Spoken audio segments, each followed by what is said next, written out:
Hey, want to chime in on what's happening with your favorite KFAN program? Make your voice heard on the Bradshaw and Brian text line. Let us know what you have to say by texting your message to 64686. That's 64686. Standard message and data rates apply. This program, Pastor, what's the score now, by the way?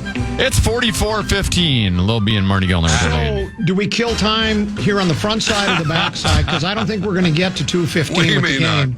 So, do we So, Marge, tell us a little bit about yourself. It says you're a broadcaster here from North Dakota. Yeah, from North Dakota. And where in North Dakota are you originally from? Well, I was raised in Minot. North Dakota. Which is in the northwest part of North Dakota. Born in a small town called Langdon. But, we moved from there when I was young. So I grew up in Minot. You went to Minot High? And thanks for asking. I went to the Catholic school. Okay. Bishop Ryan. Minot Ryan. Okay.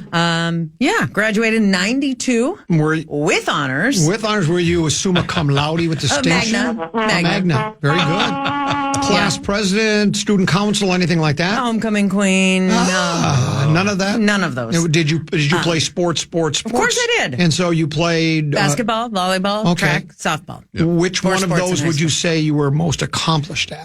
Volleyball was my best sport. Okay. Basketball was my favorite. Really? And you play guard? Yeah. Yes. Guard? Did the 5'4" frame give it away? Shooting guard or were you point guard? I looked to distribute. I wanted to shoot more, but... Did the ball get sticky with you like it does with Julius Randle? At times it did. It does get sticky. At times it did. Yeah. Were you bump, set, or spike?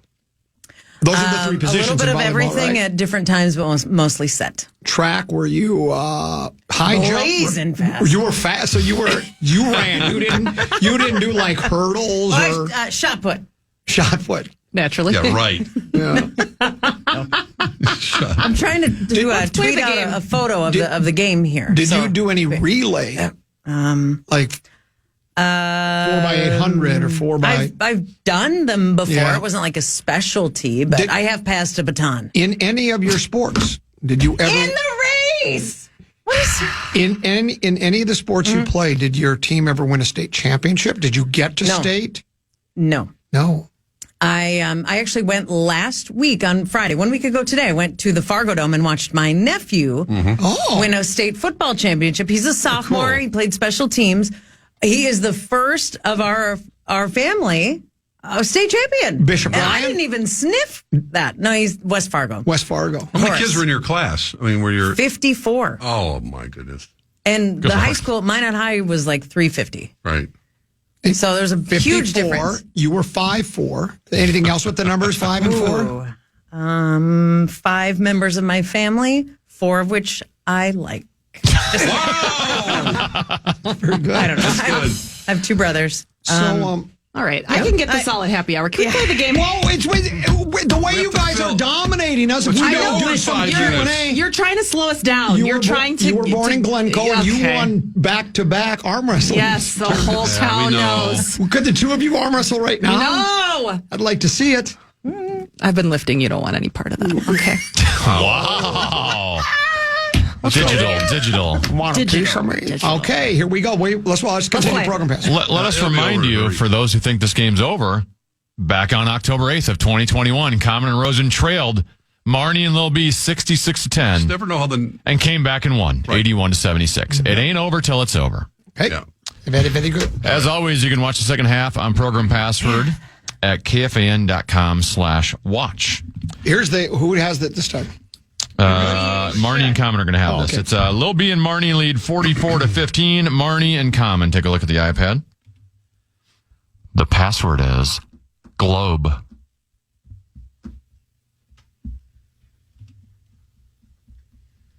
right, Common, you're down 29. This is the layup at the beginning of the second half you always talk about. I hope so. The option is yours. What would you like to do? It is a layup, but the ball doesn't get sticky with me. I'm passing. Seriously? All right, Marnie and Lil B for 10. Sphere. Shape.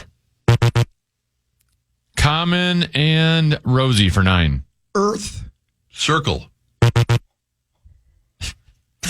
What? Marnie and Lil B for 8. classroom. Globe? Yeah! What a weird word, Tenna. I was going to say spin, but now you're into the earth, and the earth is spinning, and I'm like, how do I get to globe? Sphere.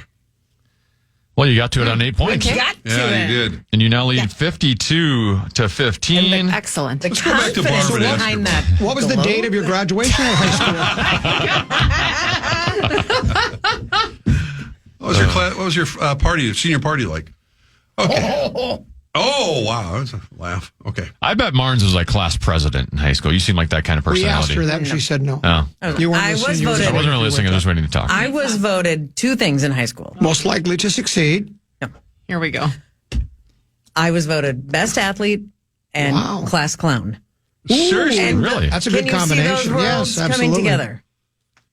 All right. I was kicked out of high school. We've had enough of you. Go. Wow. Okay. But look You at you left on your now. own accord. Look at you now. All right, 52-15, Lil B and Marnie with the lead. Lil B and Rosen. Take a look at the iPad. The password is wire.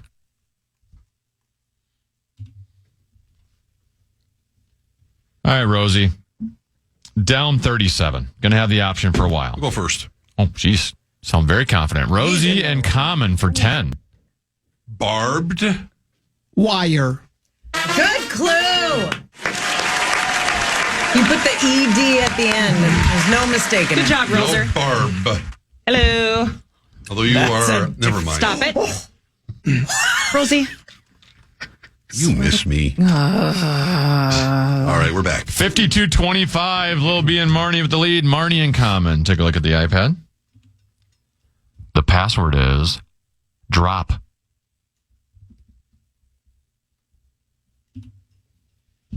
All right, Common, you get one here. You can make some things interesting here. You're down 27. You got the option. What do you want to do? Go second.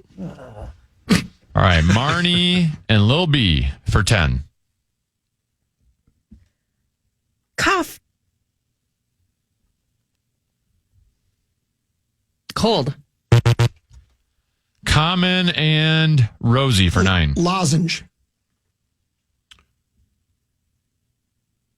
Throat.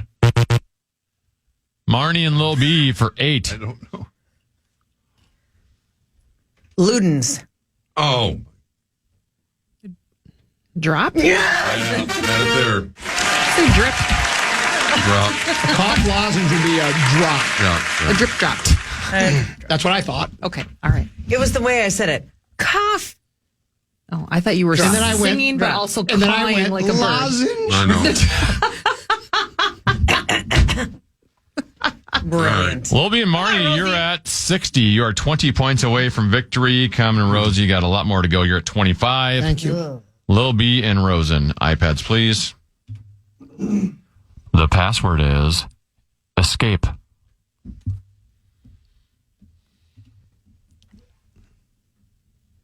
All right, Rosie. Down 35. Let's get her going. What do you want to do here, first or second? Second. All right, Lil B and Marnie for 10. Freedom.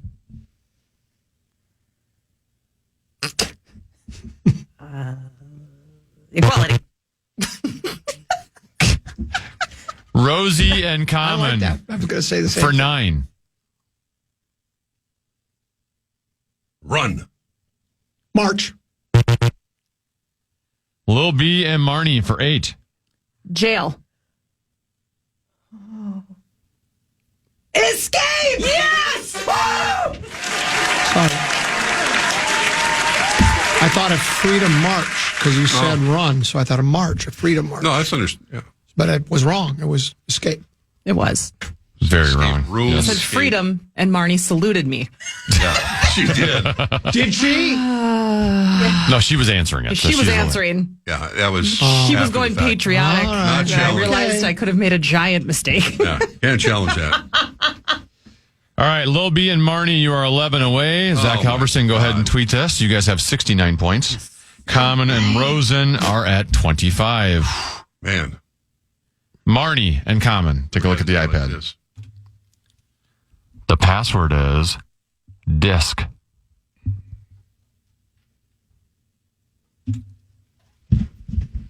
All right, Common. Down 44. The option's yours. You want to go first or second? I'm going to go first. Why not?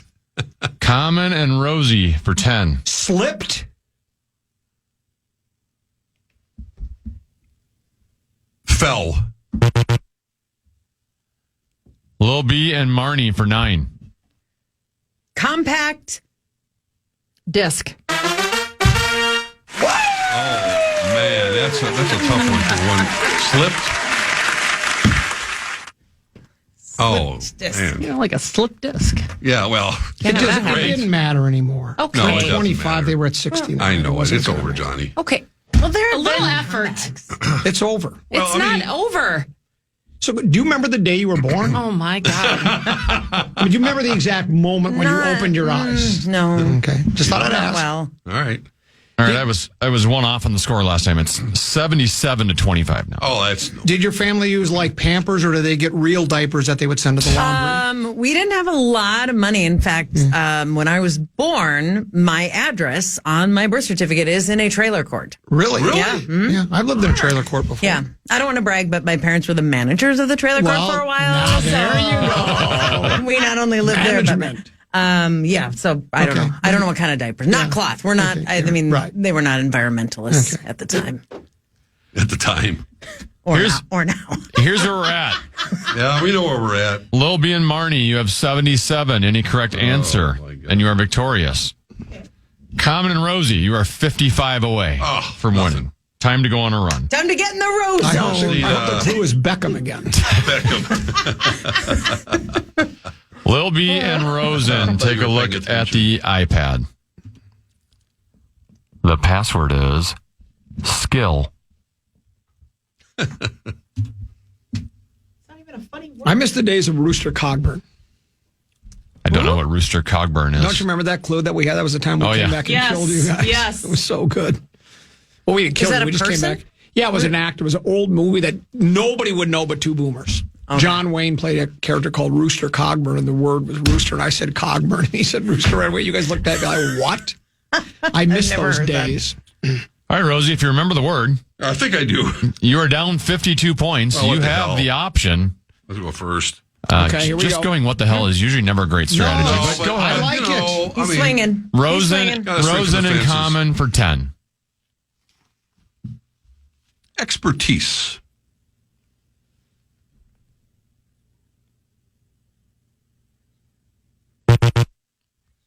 Lil B and Marnie for 9 in the win. Talent. Ooh. I'm really good at it. That's not it. No. Rosie and Common for 8. Trade.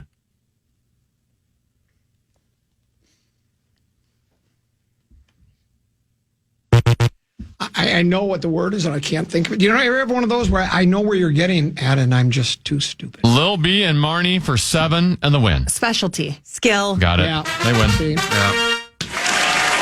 No, your clues were terrific. All right. I'm rusty. It was abundantly clear. So, Marnie, tell us some more about growing up in North Dakota. Did you have, now, in Minot, it's kind of sort of in the boonies, did you have running water? Okay. Just This is what he does to me because I grew up on a farm. Yeah. Did you No, go to the it was bathroom in the city. outside? Yeah. We even had a mall. Dakota Seriously? Square. Yeah. It was 35,000 people. Whoa! Yeah, I didn't know city. Minot was that big. I didn't realize that. Home of Josh Duhamel. Oh, that's right. That's home of Marnie Sexiest Go. man the alive. second favorite person from Minot. And then you have to remind me, where did you go to college? In Bismarck, University of Bismarck. Mary. University. Marauders. One of my my youngest son's basketball team plays basketball there at Mary right now. Okay. He's in his junior Look year. for my plaque on the wall. Yeah, very good. Cool. And did you play basketball at Mary as well? Were you a 4-sport star at Mary as well? No, but I did play 2, volleyball and softball. How did you end up and here? I regret that. I'm trying to remember your broadcasting path. I was the weekend sports anchor at KXMB TV 12, your eye on Dakota. KXMB, your eye on Dakota. In Bismarck. How did you end up getting... I'm not done. Yeah. Would you let her finish? No more talkie. And then the weekend sports anchor at WDAZ, Channel 8, your home team.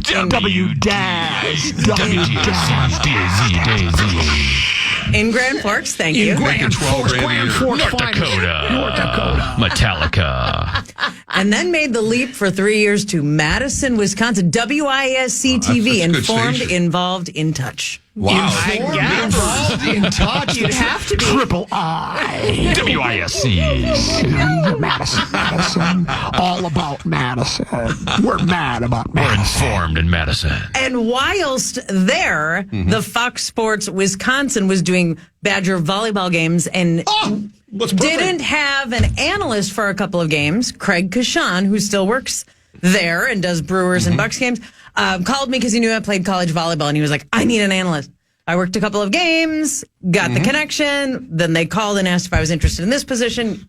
So there, Yeah, Rosie, is your I like it. question. How do you- Then I got this How job. do you do and I've been here volleyball for- play-by parents? You just go bump, set, spike, score, bump, set, spike. Can you Exactly. Here's a question I have to ask about volleyball. Okay. Why, after every single winning point, do the girls have to come together and jump up and down and then go back? Do they talk strategy or just why every single point? And losing point, yeah. Yeah, it's every point. It's a serve in the net. It's a 10-minute. Why is that? I don't know. It's almost like when you address a golf ball and you fidget and you get it and you go up and you walk back and it's just part of the game. Because I don't know. I've just always wondered that as I'm part of watching. the I've game. asked people. Yeah, I'm not criticizing. I just wonder why they do it after every point. I'm still trying to figure out why NBA players, like, they make a free throw and they have to, like, slap That's hands. another one. player. That's another one. What? And Why? then you get the guys behind you. Just trying to pump each other up. Oh, What's come on, your you're making problem? a free throw at the NBA level. Just act like you've been there before. I think it's Just silly. part silly. of. Come on, guys. I It's just agree. part of the game. We're not robots. We Oh, could I probably know, go but another it's just- minute. Can you fill another minute or two with your life story? Of course. That says here you do play-by-play for the Lynx. I don't think we were aware of that. No. Well, thank you for asking. Let me ask you another question. Did you belong to a sorority when you were No. in? No, you did not. No, you did not. And was there a reason why? Was that just Yeah, because because? we didn't really have them. Oh, you didn't? Not really. Yeah, that'll do it. I mean, there probably were some, because but I. both my couldn't- boys are in frats. You know what they call in Nebraska, what they call the Catholic frat there? The Fratican. Yes. Seriously? That's There's brilliant. the Fratican. That's what they call it. That's pretty good. Yeah, it's pretty good stuff. Well, thanks so much for coming in. Thanks for the beatdown. We Yeah, we appreciate that. It felt appreciate really that. good. You're welcome. Yeah. It's always fun. What was that final score again? 84-25. Yeah. Okay. We're like, when Division I football teams schedule a cream puff, we were the cream puffs Oh, today. yeah. We don't mind being cream Well, puffs. I mean, we've stumbled before. It's Yeah. not like we're invincible. Yeah. We're just pretty good when we're on, and we Until the were playoffs. on today. Wow, what was we that were cheap on shot? one. I heard that. My God. Wow. Rosie, thank you. Good to see you again on a Friday. Yeah, absolutely. Marnie, thanks so much for coming, and we appreciate it. It's You're always always a delight good to time. have. And then Lil B, as always, thanks for having coming me. in. Thanks, guys. We'll break. We'll come back with a little Distat Lat here on the Fan.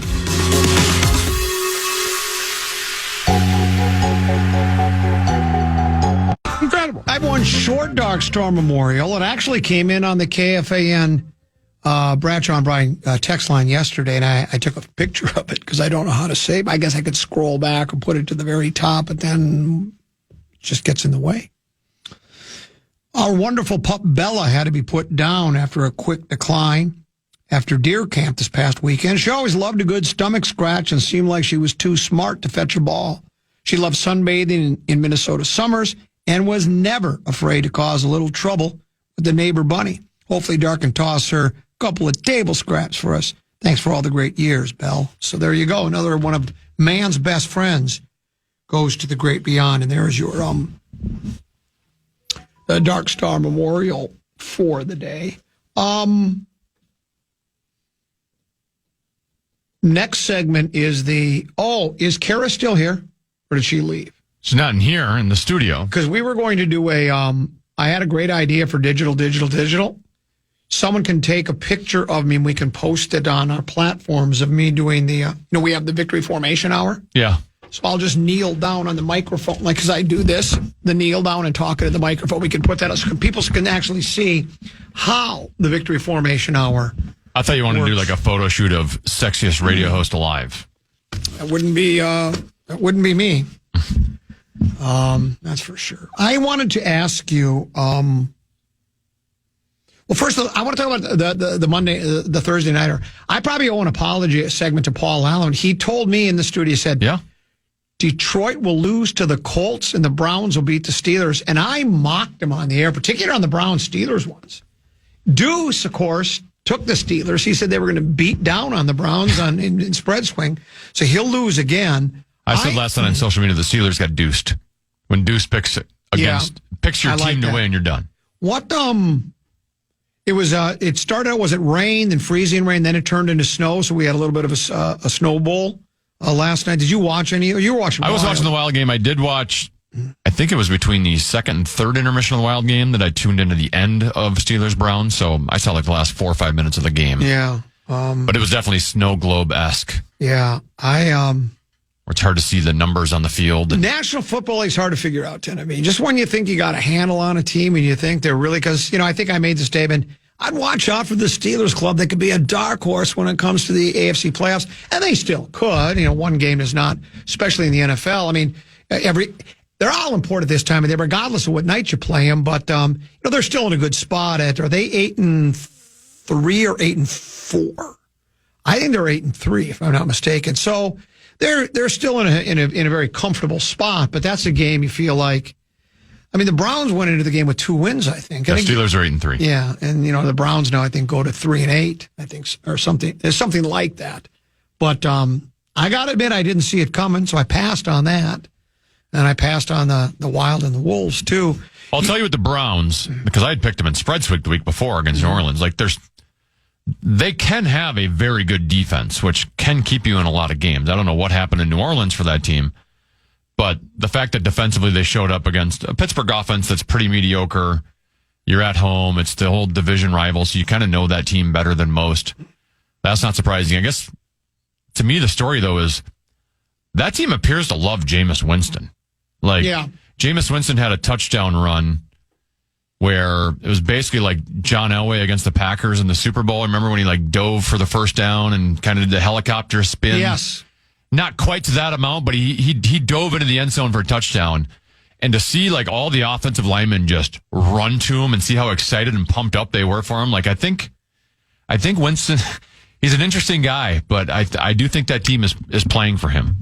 The New York Giants bench quarterback Danny Jones earlier this week, and he requested his release either yesterday or today, and the Giants didn't waste any time in granting his wish. He has been released, which means now he goes on waivers. He'll probably clear waivers, because if you pick him up on waivers, you got to pay him a lot of money, right? And because didn't he sign a big deal? That's part of the Giants' problem, right? Didn't he have an okay season? They said, this is our guy, and they gave him a boatload of money. Here's what I think. The release of a guy that was, I think when he first came out of college, he was highly regarded, right? A lot of people, this could be a guy, another one of those guys that's drafted, people thinking he could be a franchise-type quarterback. Same thing they saw with Sam Darnold. You saw what happened when Sam Darnold has worked with KOC, the quarterback whisperer. He's had more wins in a season than he ever had, and he's just getting started. We're at 8 right now. We got a lot of games to go. I'm not suggesting the Vikings go out and get Danny Wilson. There's no need. Danny Jones. They have J.J. McCarthy waiting in the wings. But should KOC start a moonlight as a quarterback school, because he seems to know what he's doing? Kind of like McHale's big man camp? Exactly. Same thing where and just bring guys in, have them come in, teach them, have your eyes and your feet aligned. That's all you need to do, and then you too can be a successful National Football League quarterback. Why doesn't Danny Jones just get his eyes aligned with his feet? You do that, you have no issues.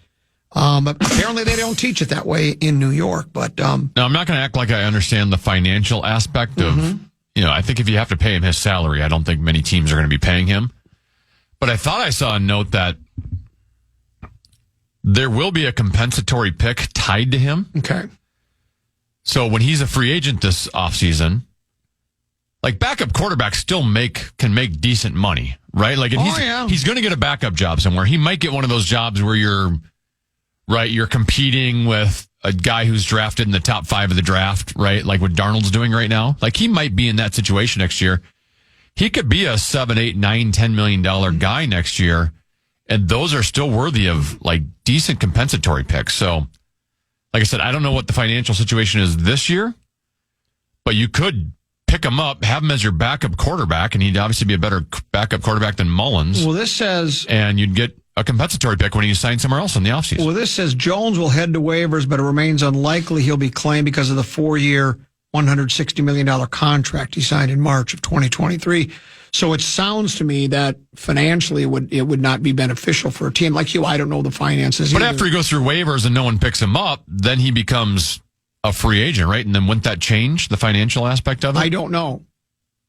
All I know is what the story just says. And the story says Jones will head to waivers, but it remains unlikely he will be claimed because of the 4-year, $160 Yeah, nobody's million. claiming him on waivers. Right. But then he just becomes a free agent I see what you're after saying. nobody I see claimed. what Like you're there's a saying. waiver priority. I see what you're saying. I don't know. It does say if Jones was released with a post-June 1 designation, NFL media reported that the Giants would carry 11.1 million dead cap hits in 2025, 2026, and save 30.5 in 2025. Prior to Friday, that was the expected outcome since the Giants could spread the dead money over 2 years. From a business standpoint, releasing Jones right now is not the ideal move as it pertains to 2025 salary cap, but the organization wanted to do right by him. So because he wanted it, they did say, "Hey, sorry, it hurts us salary cap wise this year." So maybe that I see what you're saying, and maybe that would be assessed after he clears waivers. He will be free to sign with any team. So, yeah, maybe your strategy isn't a half bad idea. And then again, I mean, from what we've seen of him, I don't think there's anybody out there. Now, remember, they asked, and I know he's not coming here, but just the idea that if you remember, they asked KOC. I remember that news conference when we first got him. They asked KOC, "You think you can get more out of Sam Darnold?" He goes, "Oh yeah," and he did. Mm-hmm. Maybe there's somebody out there that says, especially like you say, if he clears waivers and he's just a free agent, that says we don't have to pay him a lot. There's something there. We might be able to work with this guy and turn him into the kind of quarterback that we expected. Because I'm certainly not suggesting Darnold has become one of the best quarterbacks in football, but if you look at the stats, 8-2, his passer rating, I think he's top 10. I don't know. Now turnovers has been his issue. He leads the league in turnovers for a quarterback, but he gets into a different situation. If you remember, they asked KOC this past news conference when they said to him, "What are you doing different than where he's been coached elsewhere?" And of course, KOC was careful not to say, "Well, they're just lousy coaches." He said, "Well, I can't speak for anybody else, but the way we do things here." So maybe there is something to him being a quarterback whisperer. And if there's other guys out there, the Jones guy would probably be worth a flyer, like you say, if you can get him on the cheap. And then you bring him in as a backup and say, well, yeah, who knows? Maybe we'll see something and you can be a player. But yeah, that's the danger in drafting guys and thinking they're good. Because wasn't he the 6th pick overall? I know he's top 10, yeah. I think he was a 6th pick overall, and that's the danger of drafting guys. When he was drafted, I never thought he should have been drafted that high. And then even I know we were just talking about Darnold, but Darnold always had arm talent. Yeah. I'm not convinced Jones has arm talent. You think of all the teams that have drafted quarterbacks in that top 10 thinking this is our guy. You've heard me say this. If you've heard me say it once, you've heard me say it 13, 1,400 times. If you draft a quarterback, you got to give him 3 years. And then you might have to give him a 4th. And then after that, if he doesn't work out, you've just spun your wheels. You've been spinning your wheels for 4 years. Then you got to start the process all over again. Heck, it can cost you a decade before you find the right guy. So you got to picking the right guy is obviously it's not easy, but it's trying to think of a password we used. It's hazardous, no dangerous, whatever the case may be. We'll break and come back. One more second. Is Victory Formation segment next here on The Fan.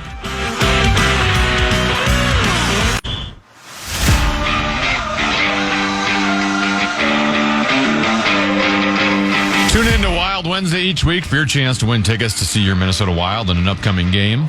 Wild Wednesdays are presented by Jim Beam, a crowd pleaser since 1795.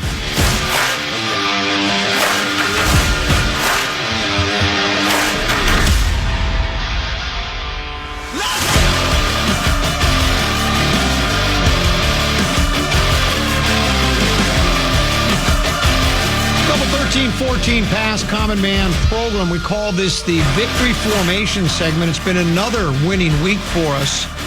I appreciate your efforts on behalf of the Grum. They're truly appreciated. Mark Rosen was with us 3 times. Lil B, Marnie. Rosen was actually just 4 times because of that. Yeah. Lil B and Marnie. And, of course, Deuce made an appearance as well, so we appreciate all their efforts on behalf of the Grum. You know, as I was during this last break, because it's Victory Formation Hour and it's a Phone-It-In Friday, I have nothing. So during that break, I got 5 minutes to spin through the sports stories of the day and see if there's anything that piques my curiosity. I love this story. It's talking about that Browns-Pittsburgh game last night. Mm-hmm. And the headline is a CBS sports story that says, Mike Tomlin just basically dropped himself out of Coach of the Year consideration. And I'm thinking, well, what loss? Why? Well, then the guy who wrote the piece, Jordan DeJohnny, breaks down the sequence at the end of the game of the coaching blunders that apparently he accuses Mike Tomlin of. Here's number 1, Tenneby. He goes, as Jameis Winston and the Browns offense marched 45 yards down the field on 9 plays to score the game-winning tutty, Tomlin burned his second time out with the clock already stopped. Can you give me an error on that one? It's not a good decision to burn your time out when you've got the clock has already stopped. No. Here's number 2.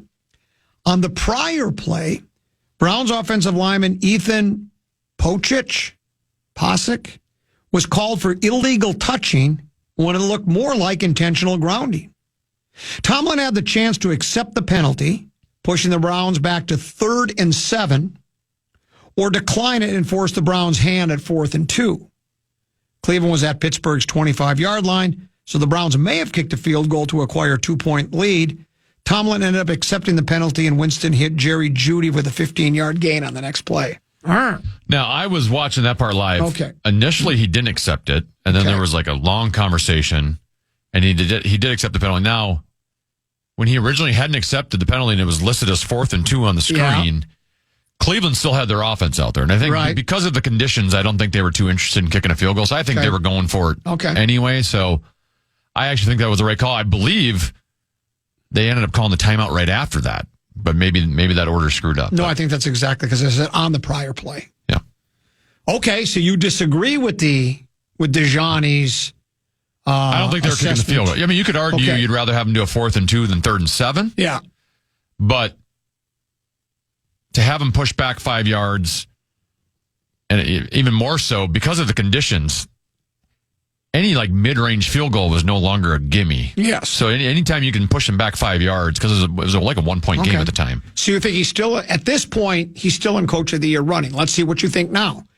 Well, the burning of the timeout, I would agree with. Well, that's what I'm saying. Yeah. So the one, you didn't like this one, you think he may have made the right decision. So right now, you would still say he's in the running for Coach of the Year. Let's see if he is after number 3. Let's see what you think.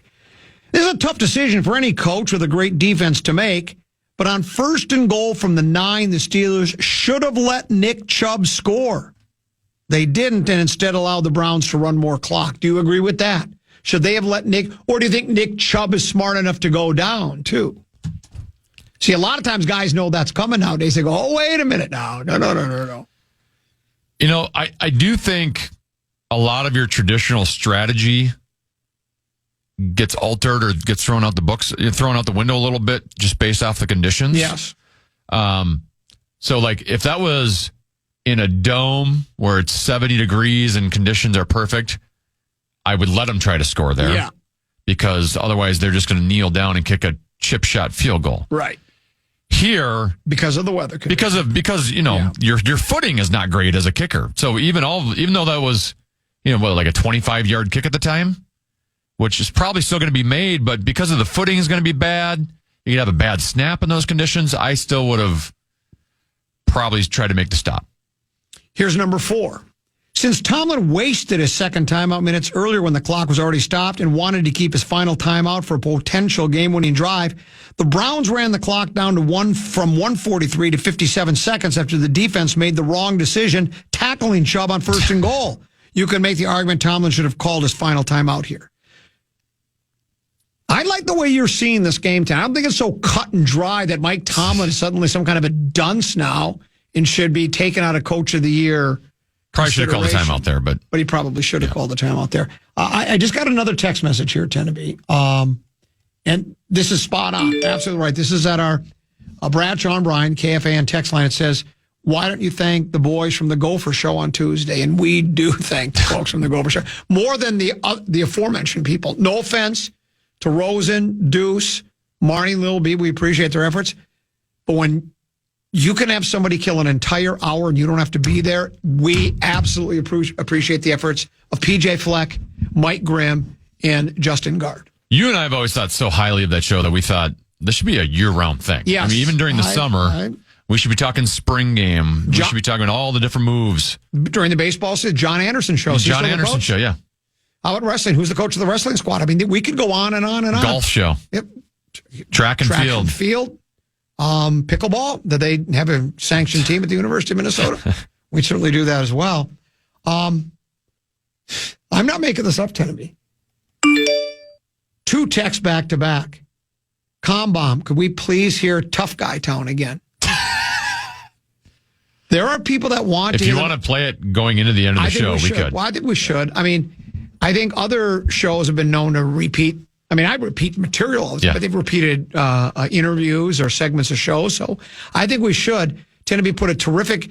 Is that the first ever on the program? The first ever artificial intelligence montage music bed? Is that the first one? Second one. We played one a week or two ago. Okay, so this will be the second. I think we played one after the Jacksonville win. Okay, so this will be the second time that we have done a.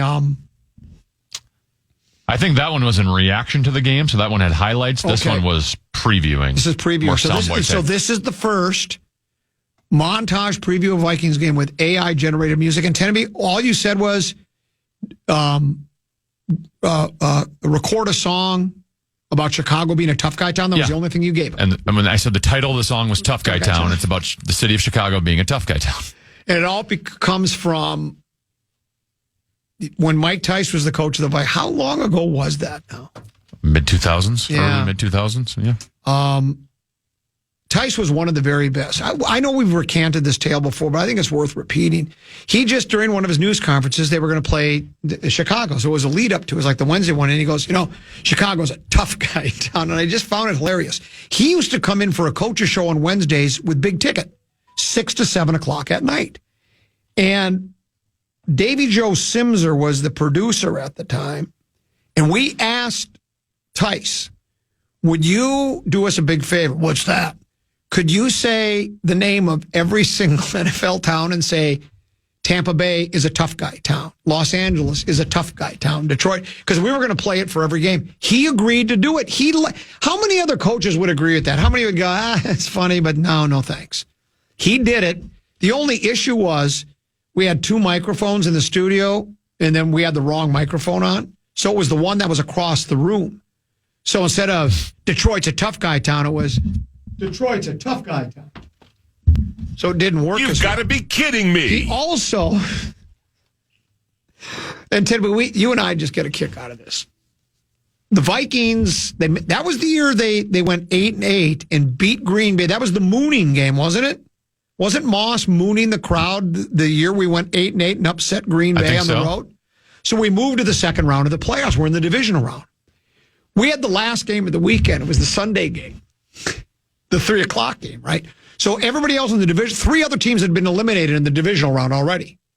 So it's just brilliant. Tice goes. So that was going to lead to the conference championship. There'd be 4 teams remaining. So in his mind, well, we were the 5th team left. And that's, how did he say that? He goes like, well, we were one of the last 5 teams remaining. One of the last five teams remaining and in the playoffs. And it's like, well, yeah, but if you had played the 11:30 game on Saturday, you'd have been one of the last 8. Yeah. But I'll tell you what, Tenneby, the logic is simply brilliant. It's flawless. It's flawless because it's true. You can't argue with it. It goes back to my favorite quote in all the sports when Nick Bockwinkel said, "It's cheating to choke an opponent for 5 seconds. It's not for 4." It's really on the same line. So John Anderson did retire. So I don't know who our baseball coach is now, but John Anderson finally did retire. Did he take over for Dick Siebert? Dick Siebert coached John Anderson, I bet, coached 20 or 30 years. Did he not? Minnesota Golden Gopher. He's been around for a while. And I think he might have replaced Dick Siebert. And I think Dick Siebert coached the team. So it looks like something called George Thomas coached for 3 years between Siebert and Anderson. And how long did Siebert coach? I bet he was 25. John Anderson started in 1982. Wow. So 82, and when did he retire? It's still listed him in 2024, so he must have just retired after last season. Dick Siebert started in 1948 and went to 1978. Boy, you get that Gopher baseball coaching job and you're in. That's a long time to be coaching. So that's 2 coaches, 70 years. Is that what this? I don't know if that's any kind of a record for any combination of college coaches. Of course, did you say there was one coach in between there? Yes. But still, over that many, since 1948 to 2024, only 3 coaches? And one of them went 3 years. And one of them went 3 years? I mean, I don't know if that's maybe one of our... He must have moved on to bigger and better things because his 3rd year, George Thomas, his 3rd year, they were Big Ten West Division champions. Ooh. And went to the NCAA regional. So maybe, did he get a better gig somewhere else? Or maybe he just said, I can't get any better than this. I'm going to go out on top. Some guys do it, right? I wonder, I know you know, with sabermetrics and analytics the way they are. He played for the Twins, by the way, in 1971. Somebody has to have put that together. I don't know what I'm looking for, but 3 coaches. The longevity of head coaches or managers is 3 since 1948. That doesn't even seem Pittsburgh Steelers like. Yes, that's Pittsburgh Steelers like. Who was after Chuck Noll? Was it Tomlin? No, there had to have been somebody. Well, you Cowher. Oh yeah, that's right, Billy Cowher. Oh, still one of my. You talk about favorite moments in sports. You got the Tice things I mentioned. When Cowher got bitter at a call at the end of the first half, and he had from the sideline. I guess they take pictures. They come out like on a Xerox. And he took the picture of the play. He was so mad at the referee, and he stuffed it in the referee's front shirt pocket. Do you remember that? Against the Vikings, yeah. It was the Vikings? He stuffed it in his shirt pocket. Showing him they had 12 on the field. Yeah, exactly. Chuck Noll, Bill Cowher, Mike Tomlin have been the only Steelers coaches since 1969. Noll went 69 to 91. Cowher went 92 to 2006. Tomlin 2007 to present.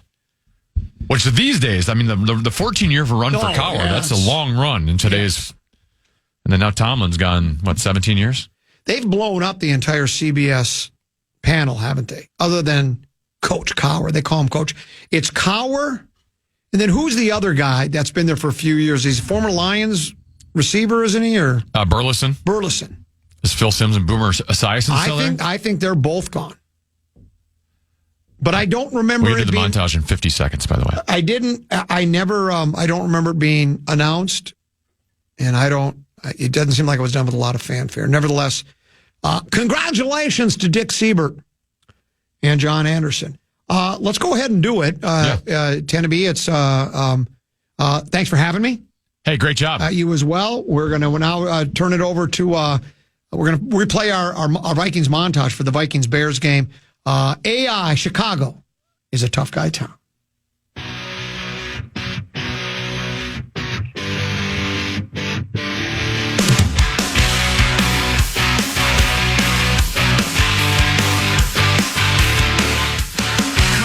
that means absolutely nothing if we don't continue to improve and get better and play our best football here towards the end of the season. And we're going to play some really good teams, offense, defense, special teams, where if you don't show up and play to the best version that you can of your own team, it really doesn't matter what the opponent does, because everybody's good. Everybody's got the ability to win a game on any given Sunday, and that's what this league's all about. Chicago's a tough guy town. When the Vikings and the Bears play, it's a street fight. If you're going to get ready for a street fight, you better start getting ready now. Tough defense, really good coordinator, dials up some really good blitzes with some good coverages, and they got some really, really good players, obviously that we got to be accounting for at all times. So just another really good challenge, and we're excited for it. We're resilient, we're connected, we're a bunch of just tough, gritty dudes that come in every day, blue collar, just want to get better, and Flo expects that of us, and he's got a high standard, and we're trying to be the best defense and play for the guy next to it. We said it was going to be a tough guy game. And in a tough guy game, playoff football in December, you got to execute, and you can't leave plays on the field.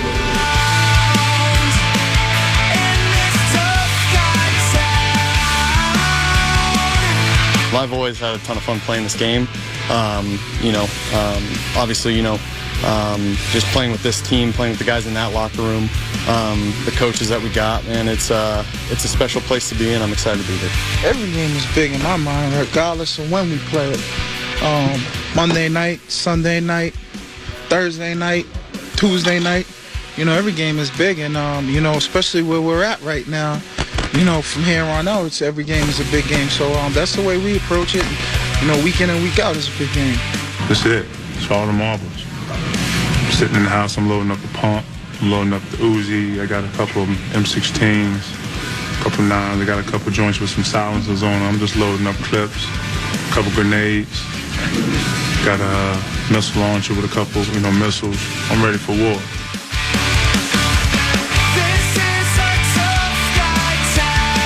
Chicago's a tough guy town. When the Vikings and the Bears play, it's a street fight. If you're going to get ready for a street fight, you better start getting ready now.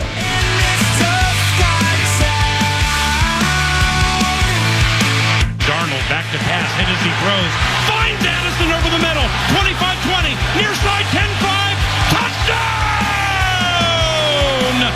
Jordan Addison with his 4th touchdown this season. It's a 47-yard strike from Sam, the man on the fan, and the Vikings have taken a 6-3 lead. Snap.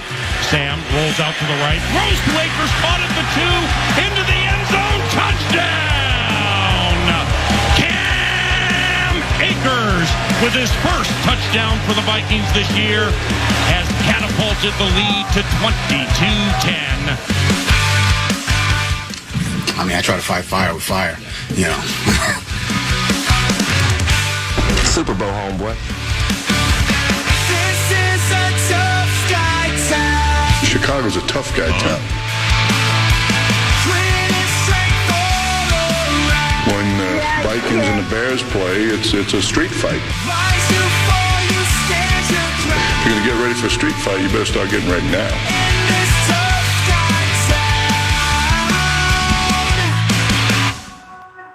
I love Tough Guy Town. I think it's so good. It's fast climbing on the Billboard Hot 100. I'm Casey Kasem. You got some breaking football news? Yes, in San Francisco, Brock Purdy not practicing for the 49ers' final sessions. His availability and out for Sunday. Of course, who do they play? The Green Bay Packers. Gotten awfully lucky this year, those Packers. Green Bay will go to 7-3 then? I think they'd go to 8-3. 8-3. They'll go to 8-3. If the Vikings win, they'll go to 9-2. If the Kiddies win, they'll go to 10-1. I believe Josh Dobbs is the backup there. Really? Yeah. Pastronaut. Maybe a revenge game for him. Hey, thanks for having me. Hey, great job. We went through that already. You too. We appreciate it. Enjoy your weekend. Thanks for spending part of your day with us.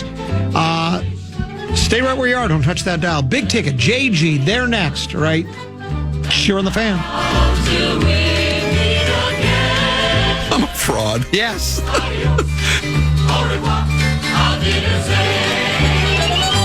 Good morning, good afternoon, and good night, Minnesota! Good night, folks, and good night, Mrs. Calabash, wherever you are. Chicago's a tough guy town. Listen back to any of Common Man's programs by podcasting on the iHeartRadio app or KFAN.com.